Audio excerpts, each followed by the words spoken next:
I'm John Strum, and this is Real Talk MS.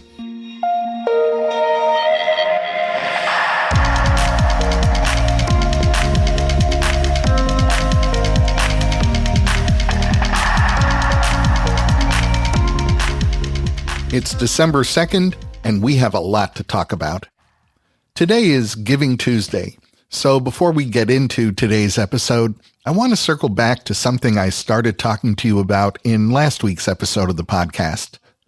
If you're living with MS in the United States, the last 11 months haven't been easy. We've seen the only federal funding specifically earmarked for MS research canceled.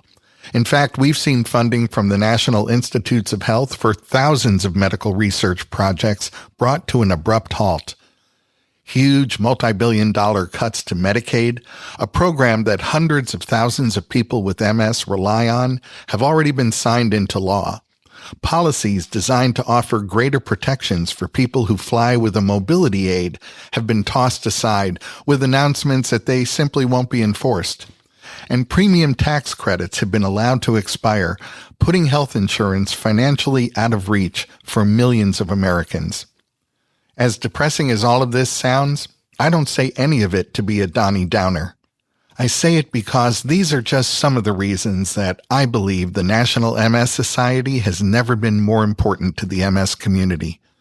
As the largest private funder of MS research in the world and the voice of advocacy on behalf of everyone affected by multiple sclerosis, the MS Society's mission has never been more necessary. The National MS Society also funds and provides leadership to the International Progressive MS Alliance. They fund fellowships for future MS specialists. These are tomorrow's experts who are going to discover that next generation of treatments and quite possibly a cure for MS. For all these reasons, I'm doing something I've never done in the 8-year history of this podcast. I'm asking that if you're able, that you please think of the National MS Society on this Giving Tuesday. Visit nationalmssociety.org/donate and make a donation today. If you're in a position to make a large donation, of course, that would be wonderful. But if you aren't in that kind of financial position, that's absolutely okay, because there's strength in numbers. For example, if everyone in the Real Talk MS listener community donated just $5, we would raise more than $75,000. And because there's a dollar-for-dollar match going on right now, that $5 donation will be doubled, and that $75,000 could become $150,000. And it all starts with your donation of any amount. So I hope you'll join me in choosing to kick off this holiday season in what's been such a difficult year for so many people living with MS by donating, if you can, at nationalmssociety.org/donate. And you'll find that link in today's show notes. November is National Family Caregivers Month. And although November has just ended, I wanted to extend our focus on what it means to be an MS caregiver so that you'd have an opportunity to meet Michaela Janssen Pohl. Michaela is a wife, sister, daughter, and mother of 2 young children. And at the age of 14, Michaela became a caregiver for her mother, who lives with MS. I think most of us can agree that just being a teenager carries with it more than enough challenges. Those adolescent years are the years where just about everything in life starts changing. Now, imagine adding the responsibilities of being a caregiver to all the other things going on in a 14-year-old girl's life. You'll meet Michaela in just a few minutes, but first, there are a few other things that you should know about. Moderna, the biotech company that pioneered the mRNA methodology for delivering vaccines, is currently recruiting participants for a phase 2 clinical trial that will test whether an experimental mRNA vaccine for the Epstein-Barr virus is safe and whether it will reduce disease activity in people with MS. Moderna is looking for 180 adults, 18 to 55 years of age, with relapsing forms of MS, clinically isolated syndrome, or CIS, and radiologically isolated syndrome, or RIS, who have been diagnosed within 24 months, are determined to be neurologically stable by an investigator, and who test positive for the Epstein-Barr virus. Clinical trial sites are located in the United States, the United Kingdom, and Australia. Participants in this phase 2 trial will receive either a high or low dose of the vaccine or a placebo, delivered by 3 injections over a 6-month period. Everyone in the study will be monitored for about 2.5 years, with safety as the study's primary focus. Researchers will also be looking at whether the vaccine affects MS disease activity. The Epstein-Barr virus, or EBV, is incredibly common, infecting about 95% of the world's adult population. It's the virus that causes mononucleosis in some people, and researchers have determined that the Epstein-Barr virus plays a necessary role as a trigger in the development of MS. After being infected by the Epstein-Barr virus, the virus becomes dormant for decades and may reactivate later in life. Moderna's experimental vaccine is designed to prevent that reactivation of EBV. Some experts believe that EBV may drive the activity of B cells in the immune system. That activity causes the inflammation that damages myelin among people with MS. So in what you might think of as a game of reverse dominoes, if the vaccine prevents the EBV cells from activating, then there's nothing driving that B cell activity, so there isn't any inflammation, which means there isn't any demyelination occurring. That's the hypothesis. As I mentioned a moment ago, this experimental vaccine is an mRNA vaccine, using the same platform used for Moderna's very effective COVID-19 vaccine. Now, traditional vaccines deliver a tiny piece of a specific virus, and the body's immune system develops antibodies which protect us from that virus. mRNA vaccines work differently. An mRNA vaccine provides instructions that our body's cells use to make a small viral protein, training the immune system to recognize the virus and triggering that same kind of response that traditional vaccines trigger. If you're interested in learning more about this trial or inquiring about being a participant, you'll find that link in today's show notes.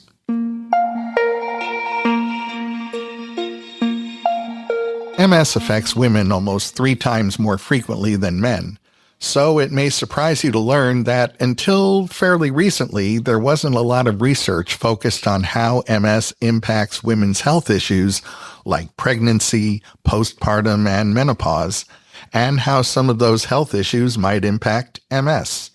The good news is that's changing, and today there's a clear focus being placed on understanding the relationship between MS and women's health issues. This past fall, while I was attending ECTRIMS, the largest MS research conference in the world, I met up with Dr. Kristen Crisco, who was being recognized at the conference as the winner of this year's Rachel Horn Prize for Women's Research in Multiple Sclerosis. Dr. Crisco and I had an opportunity to talk about the progress being made in understanding how MS impacts women's health issues, and in a moment, you'll hear that conversation. Dr. Kristen Crisco is a neurologist specializing in multiple sclerosis and neuroimmunology at St. Michael's Hospital in Toronto, Canada. And she is this year's recipient of the Rachel Horn Prize for Women's Research in Multiple Sclerosis. First, congratulations on winning this award. Thank you very much.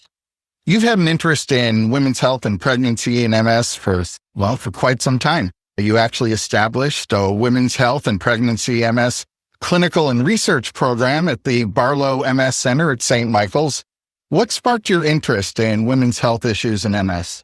So I'm a neurologist, so I see patients with MS all the time. And I noticed a lot of people with MS were diagnosed at a young age and were asking about pregnancy and planning pregnancy. And as new medications started to become available, we questioned how can these be used in these women, even if they're planning pregnancy. And I saw a number of women who were undertreated with their MS because they were trying to get pregnant or wanted to get pregnant in the future. And I thought it was really important to understand how to treat them more effectively during those reproductive years. And that led me to really be interested in studying this topic. Given the reality that women are almost 3 times more likely to develop MS than men, you'd think that understanding the connection between women's health issues and MS would be very old news, but it isn't, is it? No, I think it's been understudied, but in the last decade or so, it's been studied to more and more degrees, including in Germany, in Canada, in the United States, across the world. And so it's really emerging, even though we should have been studying it a long time ago. I think we're really recognizing its importance. Given some of the research on disease-modifying therapies that you've done, what do you see as the most significant advancements in managing MS in women who are planning pregnancy? How is the conversation around the use of newer, more effective DMTs before and even during pregnancy shifted in recent years? So we have data from studies, both pharmacovigilance, clinic-based studies that have shown that it's safe to use certain high-efficacy drugs around pregnancy. So the anti-CD20s like ocrelizumab and ofatumumab we're using much more commonly leading up to a pregnancy. Now we stop them around the time of pregnancy or just before, and then we are able to resume them postpartum. And that's been a big shift based on the data. And then also breastfeeding is obviously a key item for women with MS who are becoming pregnant. And we know that we can combine these medications while breastfeeding. So we don't have to prioritize breastfeeding or treatment of MS. We can do them both together now. Your work has really highlighted the increased risk of peripartum mental illness in mothers with MS. What are the unique challenges and contributing factors that women with MS face regarding their mental health during pregnancy and the postpartum period? And perhaps most importantly, what proactive steps and support systems do you believe are most important for these patients?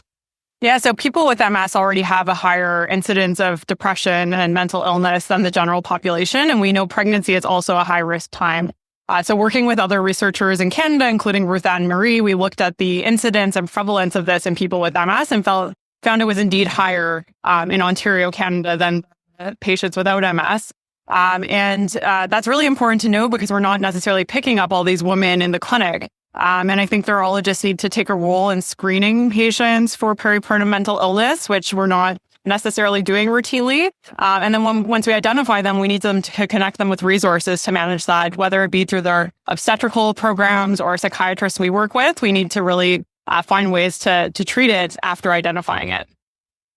What do you believe are the most critical unanswered questions that future research needs to address to improve the care of women with MS, not only in relation to pregnancy, but across their entire lifespan?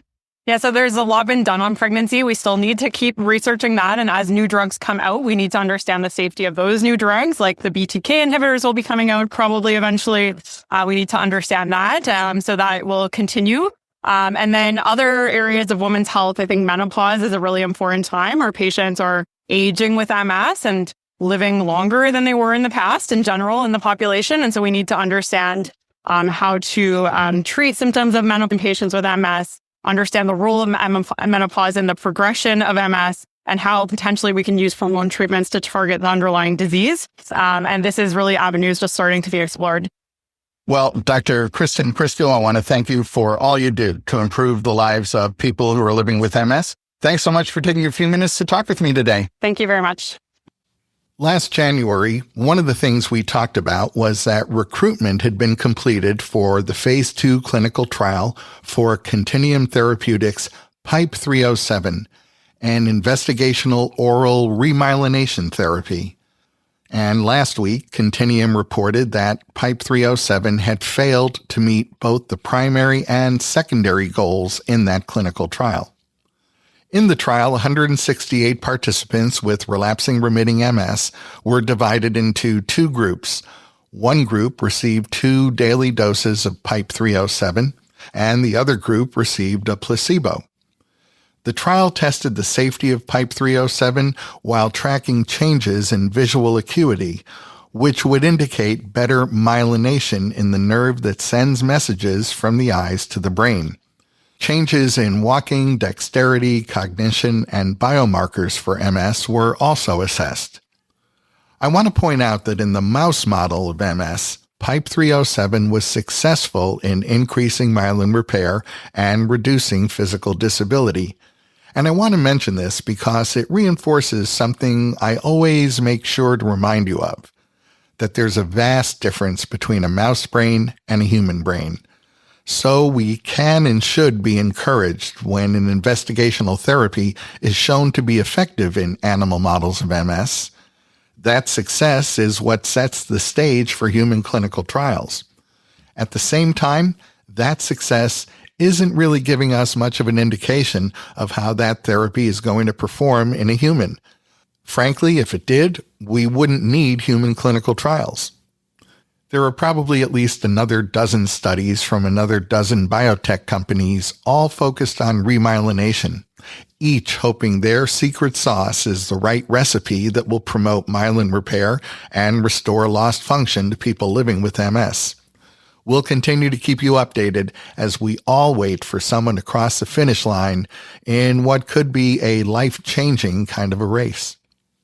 Technology is driving scientific discovery at a pace that's never been seen before. And that means that today, neurologists and MS specialists have more tools and better treatments available to them.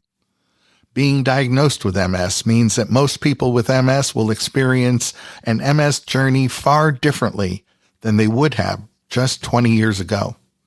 Michaela Janssen Pohl's mother lives with MS, and about 22 years ago, at the age of 14, Michaela became her mother's caregiver. In a moment, you'll meet Michaela and hear her describe some of her caregiving experiences and how she managed to survive and thrive in what can only be described as a challenging situation for any teenager to find themselves in.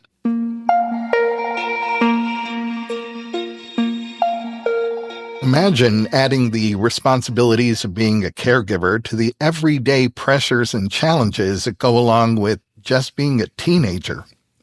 My guest today is Michaela Janssen Pohl. Michaela is a wife, sister, daughter, and mother of 2 young children. And Michaela has been a caregiver for her mother, who lives with MS, since she was in high school. Michaela is also a licensed mental health therapist, supporting individuals who have experienced trauma, grief, and loss, and she's a volunteer and co-facilitator of Teen Support MS, a monthly support group for adolescents between the ages of 14 and 19 who have a parent living with MS. Welcome to the podcast, Michaela. Thank you, John, for inviting me here to be here today. I am honored. Let's start in the beginning. What was it like for you having a parent with MS? And how did you first begin helping with your mom's care? So I want to preface this podcast with saying that everyone's caregiving experience is different, and everyone's experience with living with MS is different. This is my personal experience, and I hope that by sharing my story today, young caregivers can feel validated and not alone. So my mom has secondary progressive MS, and I am 36 years old, and she found out about her MS when she was 36 years ago, soon after I was born. Prior to my mom's MS diagnosis and progression, she was a go-getter. She was worked full-time as a commercial real estate appraiser and co-owned that business. She maintained all the inside house responsibilities. She volunteered at church. She volunteered at my school, and she spent time with her friends.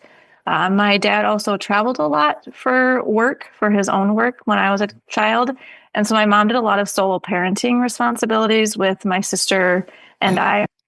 I can only imagine what it was like for her to be diagnosed with MS and then to have the symptoms progress and take away some of those things that were a main focus in her life for her. It had to be devastating. I'll admit that I don't have a lot of memories of my mom prior to her MS progressing. Most of the memories I have are because of home videos or because my dad has shared them with me. So when I was 14 years old and I was a freshman in high school, my mom's MS progressed significantly. was also at that time that I found out that she had MS. She kept her MS a secret. I think only my dad knew about it up until I was 14 years old. That same year that I found out, my aunt, my mom's sister, died from complications of MS. So I started my caregiving experience when I was 14 years old. The roles that I took on as a teenager as a caregiver, they just happened. I don't ever remember being asked to caregive for my mom. I just remember being it expected of me by both my mom and dad. And it's all that I knew as a teenager too. And her symptoms gradually started to progress. It was quickly, which meant that the things that she needed support with and assistance with from me as a young caregiver also were gradual and occurred quickly. So what I remember is the first thing helping her with is she had to use a walking stick, and on one side of her, and I'd be on the other side of her. She'd walk in from the car to a building so that I could help her maintain her balance. And then that has progressed to other caregiving roles and helping her with things like personal hygiene and driving her. And I'll answer that, give some more of those caregiving tasks that I provided to her later on today.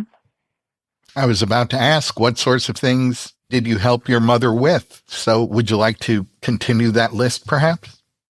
Yeah. So I helped her with cooking. I helped her with cleaning. I helped her with doing laundry. I helped her with washing her hair, personal hygiene cares of helping her use the toilet. If she ever had urinary incontinence, I'd help her clean up. I would drive her because once I got my license, she no longer drove. So I would drive her to her appointments as well as drive my younger sister, who's 3 years younger than me, to a lot of her activities. I would help her get dressed. I would help her. It's hard for me to think about all the things that I helped her with as I'm listing off these things. Also, as she progressed, she could not turn herself in bed. And so oftentimes if my dad was out of town, I would sleep on a couch that was next to her bed, and I would have to help her turn in the middle of the night too. That happened more when I was in college. And I also helped with providing respite care for her. My dad, when I was in college, would take needed vacations and respite care breaks. And my sister and I would stay with her 3 to 5 days at a time to help her and be with her that whole time. What was the most difficult aspect of finding yourself in the role of a caregiver at such a young age? I would say doing all the things that I listed above, with the fact that my mom's MS also affect her emotionally. Back in high school, the topic of mood swings and changes in emotional mental health was not discussed often related to MS. And the topic of mental health was not openly recognized in society at that time either. And now I know that many people with chronic illnesses also have mental health difficulties. But back in high school, I didn't know that. And so I don't know if my mom's mood swings were because of her MS, because of mental health, or a combination of both. I just wish I would have known, because I thought it was because of me a lot of times. And that was the most challenging part, was figuring out how to cope with her angry response, irritable response to me while I was helping her with those physical tasks. You know, being a teenager can be challenging all by itself. What was it like balancing being a teenager with your role as a caregiver?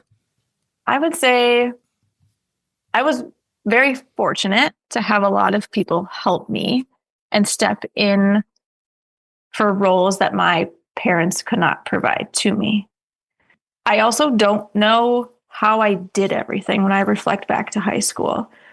I was a caregiver for my mom, and when my dad was out of town traveling, and at nights, one of the times that she needed most support, I was there for her to help her. I also was a straight A student. I took higher level classes. I got a part-time job my freshman year of high school and increased hours during the summer. I also somehow managed to have a social life. I had a really good group of friends. We made really good choices. So I don't know how I did it all. And thinking back to that, I also know that it really took a toll on my own mental health. And I recognize that I've always had anxiety, and I was feeling more anxious once I was no longer living with my parents when I was in college. And I was out of that hands-on direct caregiving space. I saw my anxiety show up relationally, academically, personally. And I wish that I would have had mental health support for myself when I was a teenager. As an adult, I now have that mental health support for myself, and that has really helped me figure out how to cope with my own mental health and the effects of caregiving for my mom.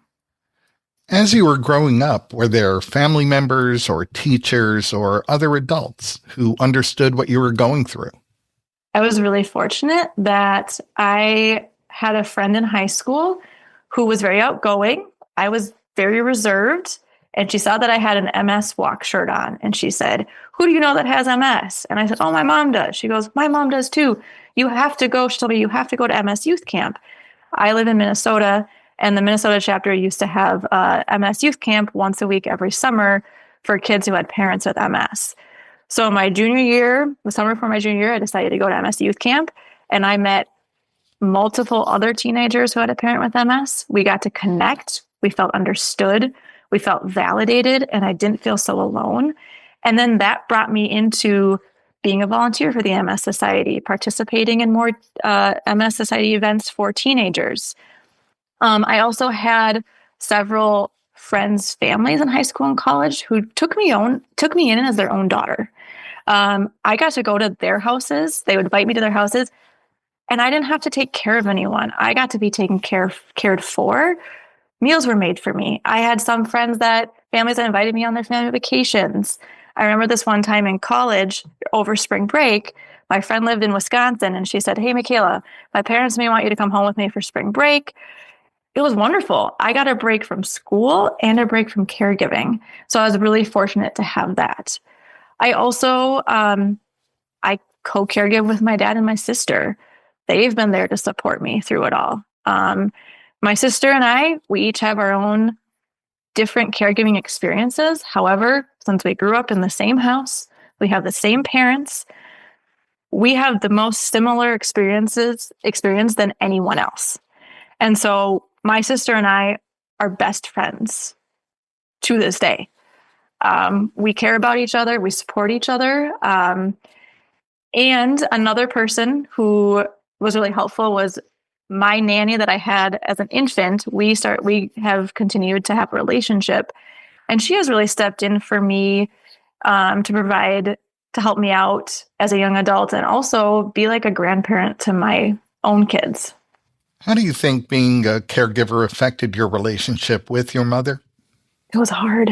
It put a strain on our relationship, and still to this day. And it has put a strain on my relationship with my dad. And so I've been grieving the losses of the relationships that I wished I had with my parents, that I hoped for to have with my parents. And I've been learning how to cope with that, and I think in healthy ways. What skills or strengths do you think you developed as a result of your experiences as a young caregiver? So I think some of these things I was born with and are instilled in me, and caregiving also forced me to embrace these skills and strengths. I was forced to grow up really fast in high school and be independent, and way faster than most of my high school peers. I went to college knowing how to cook, how to clean, how to do laundry. And I actually had a few of my college friends come up to me freshman year, "Michaela, will you teach me how to do laundry?" And I was so happy to help them out with it. And I was really grateful that I didn't have to rely on anyone else, that I already knew how to do it. I also have a lot of empathy for people who are experiencing challenges in their life. This is why I do the work I do as a grief and loss and trauma therapist. and I'm a helper. I show up for friends and family when they're going through really hard times, and I'm there to be with them and celebrate the really good times. I also have the ability to anticipate other people's needs. So whether it's their emotional needs, physical needs, personal needs, that could be my kids, my husband, my friends, my family members, and before they oftentimes even realize that they're needing those things. I'm also a planner and an organizer. And I think this really was a coping mechanism for me as a teenager, because I always had to think a step ahead of where I was at, to take care of my mom, to balance my schedule, to have a social life. And this has helped me excel academically, professionally, in my relationships. And I have a feeling a lot of my friends would tell you, like, yep, Michaela's the one. She's the one who plans things. She's the one who initiates. And I like to be that person. I also am not afraid to ask others for help. This has not always been easy for me, and I've had to do a lot of work on my own to get to this point. And I also have certain people in my life who I know can help me with specific tasks. So I try to delegate what I'm asking for help with amongst a group of people. What would you say today to a teen who has just become a caregiver for a parent living with MS? And I guess I'll make it a two-part question. What would you say to their parents? So to the teenagers, I'd say you're not alone. There's a lot of hard days, a lot of hard feelings that go along with being a young caregiver. And there are people out there who are going through similar experiences and who can help validate your experience. And it's going to bring up a lot of strengths for yourself too, that you're going to realize it now that you never realized before. And I would say for young caregivers and their parents, I suggest finding a community who you can connect with, who have a shared experience as being a caregiver and having MS. That could be in-person or virtual support groups. That could be MS Society events. That could be safe online chat groups. That could be safe and reliable social media influencers, because hearing other people's stories can validate your own and help you feel not alone. My other suggestion would be to both parents and caregivers, young caregivers, is caregivers is not only limited to immediate family members to help the person who has MS. Caregivers could be trusted extended family members, trusted friends. They could be outside professional caregivers. Delegate caregiving tasks amongst a group of people who you trust, because caregivers need to take care of themselves and balance out their lives so that they can help their loved one and provide the most effective and healthy caregiving that they possibly can. Well, Michaela Janssen Pohl, I want to thank you for all you do to improve the quality of life for those teenage MS caregivers that you work with, the ones that you just reached today. And thanks so much for talking with me. Thank you, John, for having me. That's going to wrap up this episode of Real Talk MS. Real Talk MS is powered by the National MS Society. And you can share this episode of the podcast by letting your friends or family members know that all they have to do is point their web browser at realtalkms.com/431. You'll find that link in today's show notes so you can easily copy and paste it right into an email or a text. Michael Jordan didn't win any NBA championships until he found himself paired up with the right coach. I think we've all seen examples of how working with the right coach can make all the difference in sports and other areas of life, like business and even dating. But what about when it comes to your health? If you've ever wondered what a health coach is, what they do, and whether a health coach might make sense for you, you might find out next week when I'll be joined by Amy Beheimer, a health coach who specializes in working with people with MS and other autoimmune diseases. I think it's a conversation you won't want to miss. I'm John Strum. Thanks for listening. Stay safe and make healthy choices.